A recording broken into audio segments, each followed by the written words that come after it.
এই ভিডিওটিতে আমরা আলোচনা করব ইম্পারেটিভ সেন্টেন্স নিয়ে। চলুন আলোচনাটি শুরু করা যাক। ইম্পারেটিভ সেন্টেন্সে আমরা ভার্ব হিসেবে রিকোয়েস্ট, অর্ডার, কমান্ড, বেগ, অ্যাডভাইস, আস্ক, টেল ইত্যাদি ব্যবহার করতে পারি। আর এগুলোর পাস্ট ফর্ম, যদি আপনার রিপোর্টিং ভার্বটা পাস্ট টেন্সে থাকে তাহলে সেখানে আমরা পাস্ট ফর্ম হিসেবে ব্যবহার করব। প্রথম এক্সাম্পলটি দেখুন, মাদার সেড টু মি, মা আমাকে বললেন গো to college right now or I will phone your father. এখনই কলেজে যাও অথবা আমি তোমার বাবাকে ফোন করব। তাহলে মাদার অর্ডার্ড মি, আমাকে অর্ডার করলেন টু গো টু কলেজ। এবারে টু প্লাস ভার্ব হবে, অর্থাৎ টু প্লাস ভার্ব ওয়ার্ডটা হবে। ইম্পারেটিভ সেন্টেন্স ভার্ব দিয়ে শুরু হয়, সুতরাং এটা নিয়ে টেনশন না করলেও চলবে। টু গো টু কলেজ, এখানে আছে রাইট নাও, আমরা ব্যবহার করলাম রাইট দেন।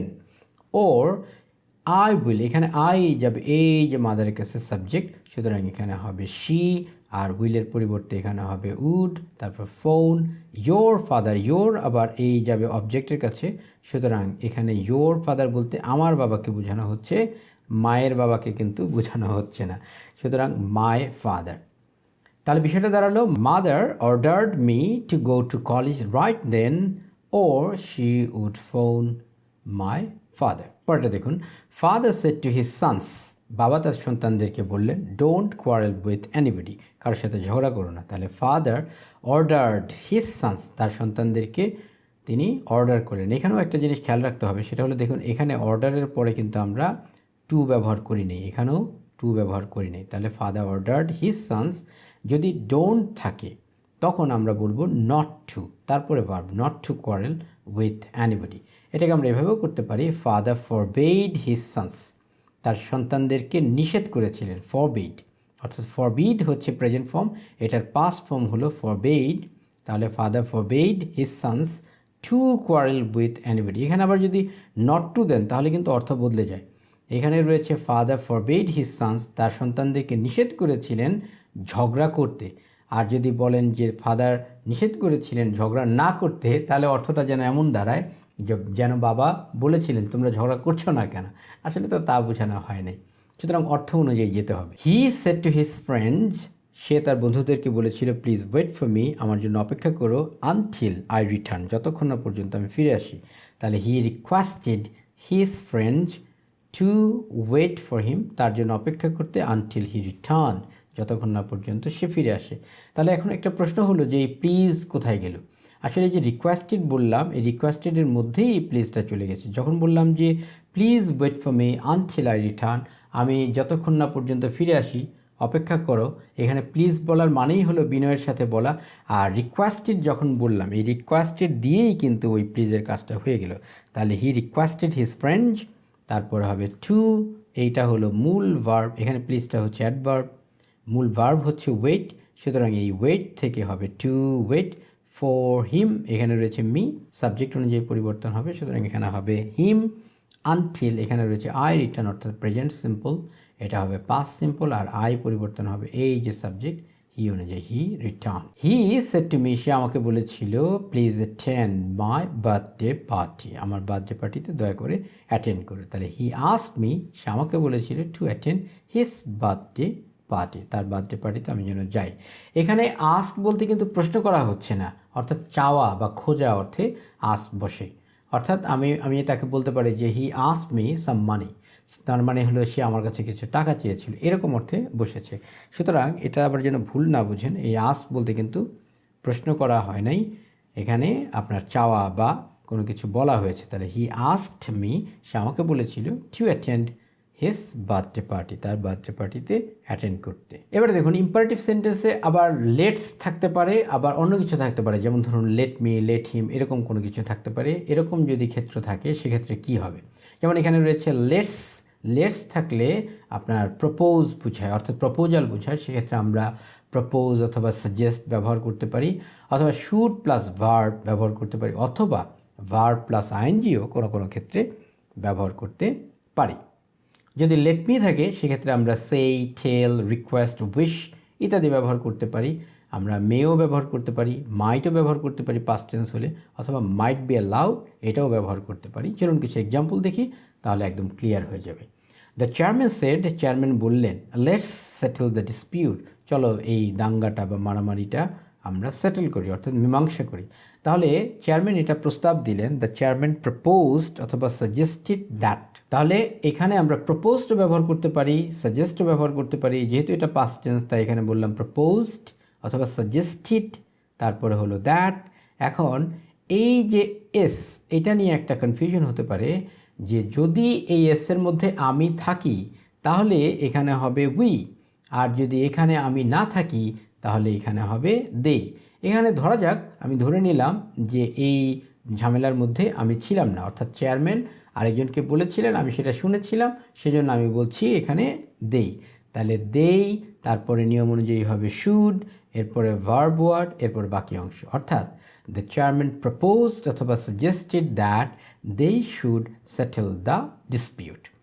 পরের এক্সাম্পলটা দেখুন, হি সেড টু মি, সে আমাকে বলেছিল লেট আস গো হোম, চলো বাড়ি যাই। তাহলে হি প্রপোজড অথবা সাজেস্টেড টু মি, সে আমাকে বলেছিল। একটা জিনিস খেয়াল রাখবেন, যদি অবজেক্ট ব্যবহার করা হয় এখানে কিন্তু আবার টু দিতে হবে। প্রপোজড অথবা সাজেস্টেড টু ব্যবহার করতে হবে। আমি আবারও বলছি, প্রপোজড অথবা সাজেস্টেড ব্যবহার করার পরে যদি অবজেক্ট ব্যবহার করেন তাহলে টু ব্যবহার করতে হবে। আর যদি এটা না দেন তাহলে আপনি দ্যাট থেকে শুরু করে বাকি অংশ বলবেন। সুতরাং এই টুটা ব্যবহার করাটা কিন্তু বাধ্যতামূলক যদি আপনি অবজেক্ট ব্যবহার করেন। তাহলে দ্যাট উই শুড, উই হলো উই মানে এখানে আমি আছি ধরে নিলাম, যে এখানে ধরতে হবেই কারণ এখানে সে আমাকে বলেছিল, তার মানে এই উইয়ের মধ্যে সে আর আমি, অর্থাৎ এটা হবে উই। এই আসের মধ্যে আমি রয়েছি, সুতরাং এটা হবে উই।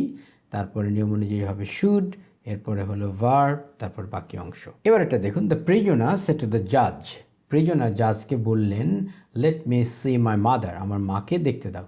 তাহলে দ্য প্রিজনার রিকোয়েস্টেড দ্য জাজ, জাজকে অনুরোধ জানালেন দ্যাট, তারপরে হি মাইট, তারপরে অথবা হতে পারে যে might be allowed to see his mother, অর্থাৎ তিনি যাতে অনুমতি দেন যাতে এই প্রিজনার তার মাকে দেখতে পারে। এখানে দেখুন আমরা যদি মাইট ব্যবহার করি যেহেতু এটা পাস্ট টেন্স, অথবা মাইট বি অ্যালাউড, যে কোনোটা ব্যবহার করলেই হবে। তবে আমার কাছে যেটা মনে হয় সেটা হচ্ছে মাইট বি অ্যালাউড অনেক বেশি প্রাসঙ্গিক এবং সুন্দর একটা মিনিং দেয়, অর্থাৎ যাতে তাকে অনুমতি দেওয়া হয়, প্যাসিভ। এখানেও কিন্তু আপনার ফর্মেটটা প্যাসিভই ব্যবহার করা হয়েছে। সুতরাং দুইটা ব্যবহার করলেই হবে, মাইট ব্যবহার করলেও হবে, মাইট বি অ্যালাউড ব্যবহার করলেও হবে। তবে আমার পার্সোনাল প্রেফারেন্স হচ্ছে মাইট বি অ্যালাউড ব্যবহার করা, তাতে ভাষাগত সৌন্দর্যটা বৃদ্ধি পায়। পরেরটা দেখুন, কামাল সেস, কামাল বলে। এবারে দেখুন এখানে আবার প্রেজেন্টে রয়েছে, এটা খেয়াল রাখতে হবে। লেট হিম সেই হোয়াট এভার হি লাইকস, সে যা পছন্দ করে তাকে সেটা তা বলতে দাও। অর্থাৎ কামাল সেস দ্যাট, কামাল বলল যে, হি এবারে ব্যবহার করলাম মেই, মেই কেন ব্যবহার করলাম কারণ এখানে রয়েছে প্রেজেন্ট। তাহলে হি মেই, কারণ এখানে কিন্তু আপনার লেটস নাই, এখানে রয়েছে লেট হিম, অর্থাৎ লেটসের জন্য এক নিয়ম, আর লেট মি লেট হিম অন্য যে কোনো কিছু থাক না কেন তার জন্য আরেকটা নিয়ম। তার মানে হি মেই, তারপরে সেই what ever he likes, what ever he likes. এখানে পরিবর্তন হলো না কারণ থার্ড পারসন থাকলে পরিবর্তন হয় না, আর টেন্সের কোনো পরিবর্তন হয় না, এখানে হয়নি। কেন হয়নি? কারণ এখানে রিপোর্টিং ভার্ব যেটা সেটা প্রেজেন্টে রয়েছে। রিপোর্টিং ভার্ব যদি প্রেজেন্ট অথবা ফিউচারে হয় তাহলে কিন্তু টেন্সের কোনো পরিবর্তন হয় না। এবারে দেখুন, দ্য পুয়ার ম্যান সেড, গরিব লোকটি বললেন let me have some food, আমাকে কিছু খাবার পেতে দাও। তাহলে দ্য পুয়ার ম্যান উইশড, তিনি প্রত্যাশা করেছিলেন that he might have some food, যে তিনি কিছু খাবার পাবেন। এখানে আবার মাইট হলো কারণ এখানে টেন্সটা পাস্ট ছিল, যদি এটা প্রেজেন্ট হতো তাহলে কিন্তু এখানে মেই হতো। তারপরে ভার্ব থেকে, অর্থাৎ হ্যাভ মানে পাওয়া বা খাওয়া, এখানে হ্যাভ থেকে শুরু করে শেষ পর্যন্ত হলো। হি সেড, সে বলেছিল let me fly the kite, আমাকে ঘুড়িটা উড়াতে দাও। তাহলে হি উইশড অথবা wanted to fly the kite, অর্থাৎ একদম যে সবসময় টেল অথবা আপনার উইশ ওগুলো ব্যবহার করতে হবে এরকম না, অর্থ মিললে আপনি অন্য কিছু ব্যবহার করতে পারেন। এখানে দেখুন হি উইশড, তিনি প্রত্যাশা করেছিলেন অথবা ইচ্ছা পোষণ করেছিলেন অথবা তিনি চেয়েছিলেন, ওয়ান্টেড, হি ওয়ান্টেড, যদিও আমরা এখানে ওয়ান্টেড কোথাও লিখি নাই বা ওয়ান্ট লিখি নাই, কিন্তু অর্থ অনুযায়ী আসতেই পারে। হি উইশড অথবা wanted to fly the kite. আরও এক্সাম্পল দেখা যাক, ইউ সেড টু মি, তুমি আমাকে বললে লেট মি কাম ইন, আমাকে ভিতরে আসতে দাও। তাহলে ইউ রিকোয়েস্টেড মি, তুমি আমাকে রিকোয়েস্ট করেছিলে দ্যাট ইউ মাইট অথবা might be allowed to come in, যাতে তোমাকে ভিতরে আসতে দেওয়া হয়। মাইট ব্যবহার করলেও হবে, মাইট বি অ্যালাউড টু ব্যবহার করলেও হবে। পরটা দেখুন, the boy said to the teacher, বালকটা টিচারকে বলল লেট মি গো হোম, আমাকে বাড়ি যেতে দিন স্যার। তাহলে the boy requested the teacher, স্যারের জন্য আমরা এখানে ব্যবহার করলাম না কিছুই, যেহেতু টিচার সরাসরি আছে। The boy requested the teacher, শিক্ষককে অনুরোধ জানালেন বা জানালো দ্যাট, তারপরে এখানে এই যে মি এটা হলো হি হয়ে গেল, কারণ এখানে বয়কে বোঝানো হচ্ছে, কারণ ফার্স্ট পারসন থাকলে সাবজেক্ট অনুযায়ী পরিবর্তন হয়। তাহলে he might be allowed to go home, যাতে তাকে বাড়ি যেতে দেওয়া হয়। আমরা এখানে বলতে পারতাম হি মাইট গো হোম, এটা দিলেও হতো, কিন্তু আমি আগেই বলেছি যে মাইট বি অ্যালাউড একটি অত্যন্ত সুন্দর একটি এক্সপ্রেশন, আপনার ইচ্ছা করলে এটি ব্যবহার করতে পারেন। দ্য জাজ সেড, জাজ বললেন let the prisoner B whipped, অর্থাৎ প্রিজনারকে চাবুক মারা হোক। তাহলে দ্য জাজ ordered the prisoner to be whipped, এখানে আবার টু প্লাস ভার্ব ব্যবহার করা হয়েছে। সাধারণত এরকম হয় না, কিন্তু এখানে হয়েছে প্যাসিভ বোঝানোর জন্য। দ্য জাজ ordered the prisoner to be whipped, তাকে যাতে আপনার চাবুক মারা হয়। এবার চলুন একটা জিনিস আমরা জানি, কাম কোথায় গো হয় আর কাম কোথায় কাম থেকে যায়। অর্থাৎ এটা আপনার অবস্থানের উপর নির্ভর করবে, আপনার অবস্থান কোথায়, অর্থাৎ যিনি এটাকে বর্ণনা করছেন তার অবস্থান কোথায়। যেমন ধরো আমি একটি ঘরে বসে আছি, এখন যদি আমি বলি আমার বন্ধুকে বন্ধু ভিতরে আসো, তাহলে এই কথাটা যদি আমি আরেকজনকে বর্ণনা করি বা আমি যদি অন্য কাউকে বলি, তখন আমি কিভাবে বলবো? আমি বলবো যে আমি আমার বন্ধুকে ভিতরে আসতে বলেছিলাম। আবার আমি আছি বাইরে, বন্ধু আছে ভিতরে, তখন আমি বলি বন্ধুকে যে বন্ধু ভিতরে আসবো, তখন আমি এই কথাটা আরেকজনকে বললে তখন আমি কিভাবে বলবো? যে আমি আমার বন্ধুকে বলেছিলাম আমি ভিতরে যেতে পারি কিনা বা ভিতরে যাব কিনা। অর্থাৎ এটা বক্তার অবস্থানের উপর নির্ভর করবে। বক্তা যদি ভিতরে থাকে তাহলে কাম আপনার কি হবে? কামই থেকে যাবে। আর বক্তা যদি বাইরে থাকে তাহলে কামটা গো হবে। চলুন আমরা কিছু এক্সাম্পল দেখি, তাহলে আরও ক্লিয়ার হয়ে যাবে। যেমন ধরুন এখানে রয়েছে my friend shed to me, আমার বন্ধু আমাকে বলল কাম ইন, ভিতরে আসো। অর্থাৎ আমার অবস্থান রয়েছে বাইরে, আমার বন্ধু হচ্ছে এখানে ভিতরে। দেখুন my friend shed to me, আমাকে বলল কাম ইন, ভিতরে আসো। অর্থাৎ আমি আছি বাইরে, তার মানে হবে মাই ফ্রেন্ড টোল্ড মি, আমার বন্ধু আমাকে বলেছিল টু গো ইন, অর্থাৎ ভিতরে যেতে। আপনি এই সেন্টেন্সটার বাংলা করে নিলে একদম বুঝতে সুবিধা হয়। সেটা হচ্ছে আমার বন্ধু আমাকে বলেছিল ভিতরে যেতে, তাহলে যেতে টু গো। তাহলে মাই ফ্রেন্ড টোল্ড মি, আমার বন্ধু আমাকে বলেছিল টু গো ইন, অর্থাৎ ভিতরে যেতে বলেছিল। এবার এই এক্সাম্পলটি দেখুন, I said to my friend, আমি আমার বন্ধুকে বলেছিলাম কাম ইন, ভিতরে আসো। অর্থাৎ I told my friend to come in, অর্থাৎ আমি আমার বন্ধুকে আসতে বলেছিলাম, অর্থাৎ আসতে, টু কাম। আরেকটা জিনিস খেয়াল করুন, এখানে টোল ব্যবহার করা হলো, এখানেও টোল ব্যবহার করা হলো। টোল ব্যবহার করা হলো কেন? কারণ বন্ধুরা যখন কথা বলে তখন তাদের কথার মধ্যে রিকোয়েস্টও থাকে না, অর্ডারও থাকে না, একটা খুব ইজি গোয়িং একটা সম্পর্ক থাকে বন্ধুদের মধ্যে। সে কারণে আমরা এখানে রিকোয়েস্ট বা অর্ডার এই জাতীয় কোনো ভারী শব্দ বা আপনার বিনয়ের শব্দ ব্যবহার করলাম না। স্ট্রেট ফরওয়ার্ড একটা কথা বন্ধুদের মধ্যে আলোচনা হয়, সেটাই ব্যবহার করলাম। সেটা হচ্ছে I told my friend to come in. Shams said to Robin, Shams রবিনকে বলল কাম ইন, ভিতরে আসো। এবারে কি হবে? এই কথাটাকে যখন আমি আরেকজনের কাছে বলছি তখন আমি কীভাবে বলবো? শামস টোল্ড রবিন, শামস রবিনকে বলল টু গো ইন, ভিতরে যেতে। কারণ এটার সাথে আমার কোনো সম্পর্ক নাই। এখানে শামস রবিনকে বলেছিল ভিতরে যেতে, তাহলে টু গো ইন, এই কাম এখানে গো হয়ে গেল। আমি আশা করি কাম এবং গো এর ব্যবহারটা আপনারা বুঝতে পেরেছেন। এবার চলুন ইম্পারেটিভ সেন্টেন্সের ওভারঅল কিছু এক্সাম্পল দেখা যাক। Come on my friend, I said, I told my friend to come on. এখানে দেখুন আমি আমার বন্ধুকে বললাম, যেহেতু বন্ধু তাই আমরা এখানে রিকোয়েস্ট, অর্ডার ইত্যাদি ব্যবহার করলাম না, আমরা বললাম টোল্ড, তার মানে আই টোল্ড মাই ফ্রেন্ড, আমি আমার বন্ধুকে বললাম টু কাম অন। এখানে আছে কাম অন, আমরা এখানে বললাম টু, তারপরে বললাম কাম অন, মানে ভার্ব থেকে শুরু করে বাকিটুকু হলো। তারপর এটা দেখুন, let's wait here till the rain stops, she said, তার মানে সে বলল, অর্থাৎ শি সাজেস্টেড আমরা ব্যবহার করলাম। আগে বলেছিলাম যে ভার্ব প্লাস আইএনজিও হতে পারে, সুতরাং এই ব্যাপারটা এখানে দেখুন আমরা সাজেস্টেডের পরে এখানে যে ভার্ব ওয়েট, এইটার সাথে আইএনজি করে দিলাম, তাহলে ওয়েটিং হিয়ার, হিয়ারের পরিবর্তে আমরা ব্যবহার করলাম দেয়ার, তারপরে till থেকে গেল দ্য রেইন স্টপস, এটা রয়েছে প্রেজেন্ট সিম্পল, সুতরাং এটা হয়ে যাবে past simple. The teacher said Himel right an application to the principal.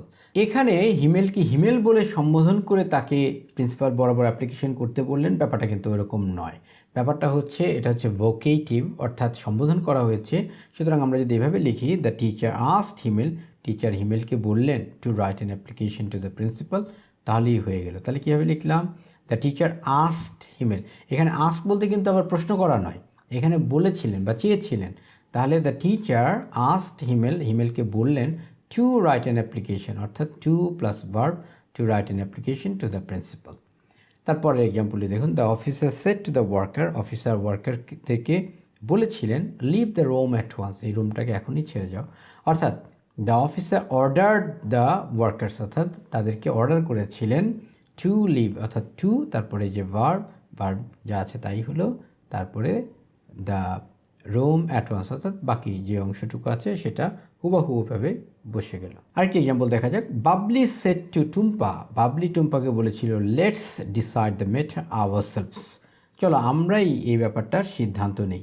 তাহলে বাবলি প্রপোজ টু টুম্পা। আরেকটা জিনিস খেয়াল করুন, আগেও বলেছি আবার বলি, প্রপোজড এরপরে কিন্তু আমরা টু ব্যবহার করলাম, কারণ আপনার যদি অবজেক্ট ব্যবহার করেন তাহলে টু ব্যবহার করতে হবে। কোনো কোনো জায়গায় আমরা দেখেছি যে আস্টের পরে টু ব্যবহার করা যাবে না, টোল্ডের পরে টু ব্যবহার করা যাবে না, কিন্তু এখানে ব্যবহার করতে হবে, সুতরাং এটা খেয়াল রাখতে হবে।